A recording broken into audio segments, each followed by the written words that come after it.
Hello, folks. I am back with another question and answer session. And before I get to that, I want to thank all my subscribers as usual, but I also want you to check out Core Essentials. Now, Core Essentials have a variety of belts and uh, every type of gear that you need for your EDC, etc. And also, they have a battle belt that I'm looking forward to purchasing in the future so I can basically do some long-term testing. I will do that later on. But you can also use my discount code. My discount code is Keenan10. I'll put that at the bottom, and you will be able to check them out. Just go to their website, check it out, Core Essentials. All right, let me get to the question and answer session. The question and answer session, I had a person that comments on my videos a lot. His name is Jibba Jabba, and he had a question, and it was an honest question because he was not familiar with the 2011 platform. So I want to just briefly describe that because there's not a lot of people that know about the 2011 platform. They know it's very popular, and a lot of new people are somewhat getting into the 2011 platform. Let's start with the basics with the 1911 pistol. So all these firearms are safety check by the way prior, but I'll do this for the YouTube gods real quick. Okay, and you see it is safe. Uh, okay, the 1911 pistol, as you know, has been a very uh, iconic pistol. It's in. I'm not going to go through the whole history. It's over a 100-year design, etc., etc. But one of the things about it is people consider the 1911 firearm as an antiquated design. Right here, this is I believe it's a Wilson Combat magazine. It's going to have an 8-round capacity. Most basic 1911s are going to be anywhere from 7 to 8-round capacity, or the extended magazines of 10 rounds. So that was one of the main complaints about that because we're in a new era. I'm old school, but we are in a new era right now where everything can be anywhere from 15 to 20 round capacity. So that was the only knock that you would have with this particular firearm. Like I said, this is in 45 ACP. This is going to be the Dan Wesson Guardian. Right here, this is my Dan Wesson TCP. Now the TCP, as you see, is very similar, but this is the only difference is this is, and I'm going to show clear on this for the YouTube gods again. This is a 9mm. So so now they have a 9mm magazine, which bumps it up to 10 rounds. But again, we're in a society now that people want that extra round capacity. So this is what so with the basics of the 1911, you are going to see either anywhere, whether it's a 45 or 9mm, up to 10 round capacity at the maximum. So enters the 2011. The 2011 came out somewhere in the early 2000s, or gained its popularity in the early 2000s for competition shooters. They've taken the 2011s. This one is a Staccato P. This is the second gen. If a lot of people, are looking at the grip texture and they say that doesn't look like their Staccato, but this is the second gen version of the Staccato P. The newer ones are a little bit more fancier. So, like I mentioned earlier, this is a 20-round magazine of 9mm. So this is why that they are very popular now. It is single action, but it gets its DNA and a lot of its roots from the 1911. So this is a 9mm. I haven't seen too many 2011s that are 45s unless we're talking about way back in the day with the Para Ordnance.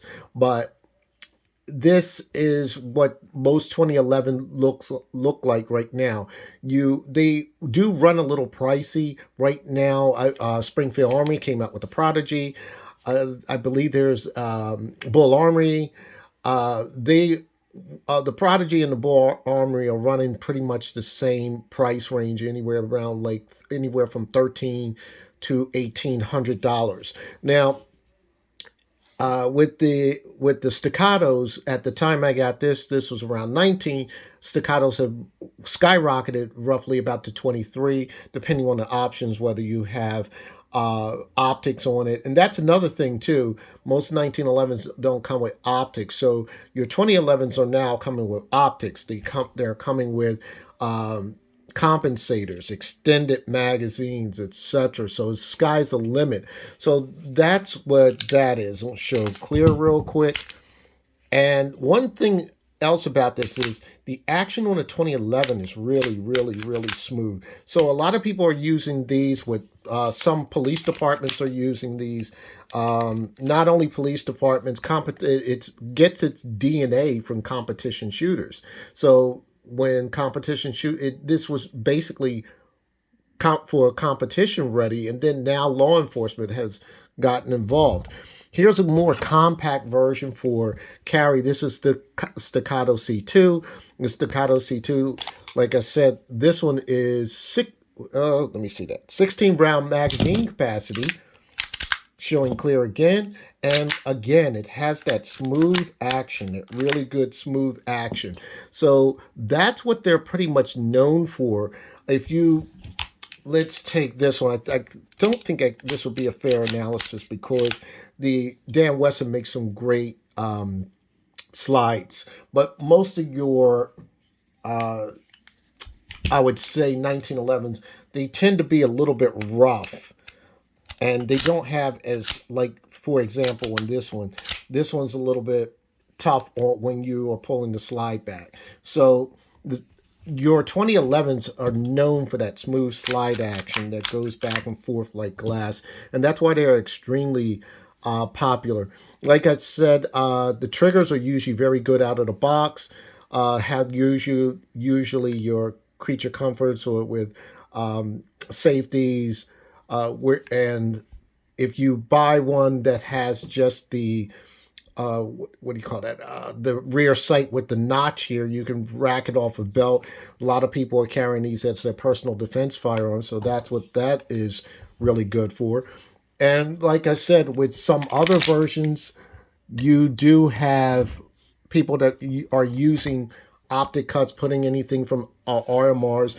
This particular one, I'm a little old school, so this is my adjustable sight one. So you have, the sky's the limit on what your options are with the 2011 platform. Like I said, there are newer ones coming. There, like I said, I mentioned cheaper ones. And I got a funny story to tell you about this. I was talking to my friend Kyle at Classic Pistol in Southampton, PA, and I said to him, I sent 6 Hour an email, and 6 Hour's 1911 page, if you watch the page, there's only five 1911s left on there. And I'm a little crazy. I like to contact different manufacturers, and I told 6 Hour, I said, hey, look, why don't you make a 2011 firearm that basically can be in a price range anywhere between $1,600 and $1,800. No sooner I sent the email, the next day, Prodigy comes out. So, Sig, if you're listening, it's time for you to jump into the market. But other than that, this is what I wanted to explain to Jibba Jabba, and also those who are new to the 2011 platform. And a lot of younger people that are getting into the 2011 platform, what it does is it makes people go back to the future, so to speak. So a lot of them will rent 1911s to get an idea of how that backstrap safety works, or how the functionality, because your generation is different from mine. You guys are in the striker fire generation. I'm more old school, revolvers, double action firearms, and single action hammered firearms. But this is where it's becoming full circle. This is now what was old is now new. So with that said, happy shooting, stay safe, #2A.